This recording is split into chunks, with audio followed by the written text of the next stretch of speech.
ইউক্রেনীয় নেতা Volodymyr জেলেনস্কির cocaine প্রীতির কথা পুরো পৃথিবীর সামনে এনেছেন তার সাবেক মুখপাত্র ইউলিয়া মেন্ডেল। এটি তার কাল হলো।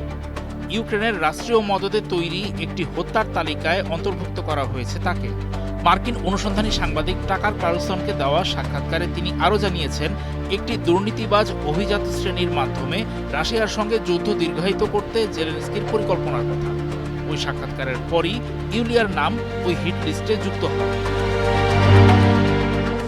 ওই তালিকাটি মিরোত ভোরেটস নামের একটি ওয়েবসাইট দিয়ে পরিচালিত হয়। সাইটটির সঙ্গে ইউক্রেনীয় নিরাপত্তা বাহিনীর যোগসাজশ আছে। ইউক্রেনীয় রাষ্ট্রের শত্রু হিসেবে বিবেচিত যে কারো ঠিকানা এবং ব্যক্তিগত বিবরণ প্রকাশের জন্য সাইটটি কুখ্যাত। এর আগে বেশ কয়েকজন রুশ সাংবাদিকের তথ্য সেখানে প্রকাশের পর তারা আততায়ীর হাতে নিহত হয়েছিল। ইউলিয়া মেন্ডেল 2 বছর জেলেনস্কির সঙ্গে কাজ করেছেন। সেই সময় তিনি জেলেনস্কিকে যুদ্ধের ফেরিওয়ালা হয়ে উঠতে দেখেছেন। ওয়েবসাইটটি ইউলিয়াকে ইউক্রেনের বিরুদ্ধে আগ্রাসন, রাশিয়ান প্রোপাগান্ডা ছড়ানো, ইউক্রেনকে আত্মসমর্পণের আহ্বান জানানো এবং রাশিয়ার পরিচালিত তথ্য মনস্তাত্ত্বিক বিশেষ অভিযানে পরোক্ষভাবে অংশ নেওয়ার দায়ে অভিযুক্ত করেছে।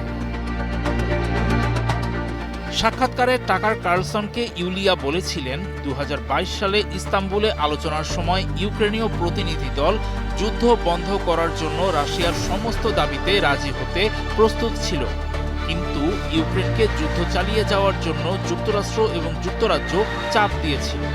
তিনি আরও বলেন, জেলেনস্কি এখন শান্তির পথে অন্যতম প্রধান বাধা। এছাড়া ইউক্রেনের অস্তিত্ব বিলীন হওয়ার পথে এবং দেশটিতে অস্বাস্থ্যকর জাতীয়তাবাদের লক্ষণ দেখা যাচ্ছে বলে তিনি মন্তব্য করেন। মিরোত ভোরেটস মেন্ডেলের এসব বক্তব্যের কথা উল্লেখ করেছে।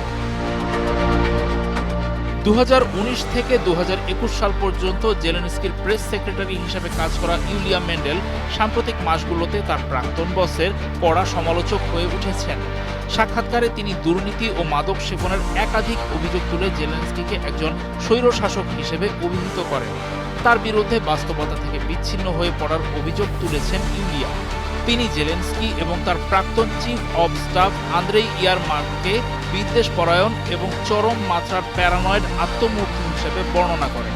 তাদের দুজনের মাঝে সম্পর্ক মিথজীবিতার মতো বলে মন্তব্য করেন ইউলিয়া। 2014 সালে একটি স্বাধীন প্রকল্প হিসেবে চালু হওয়া মিরোত ভোরেটস বহু আন্তর্জাতিক ব্যক্তিত্বকে লক্ষ্যবস্তু করেছে। তাদের মধ্যে আছেন টাকার কার্লসন, হলিউড পরিচালক উডি অ্যালেন, রাশিয়ান হকি তারকা আলেকজান্ডার ওভেচকিন এবং মার্কিন জাতীয় গোয়েন্দা সংস্থার পরিচালক তুলসী গ্যাবার্ড সহ অনেকে। রুশ কর্মকর্তারা এই সাইটটিকে চরমপন্থী হিসেবে নিন্দা করেছেন।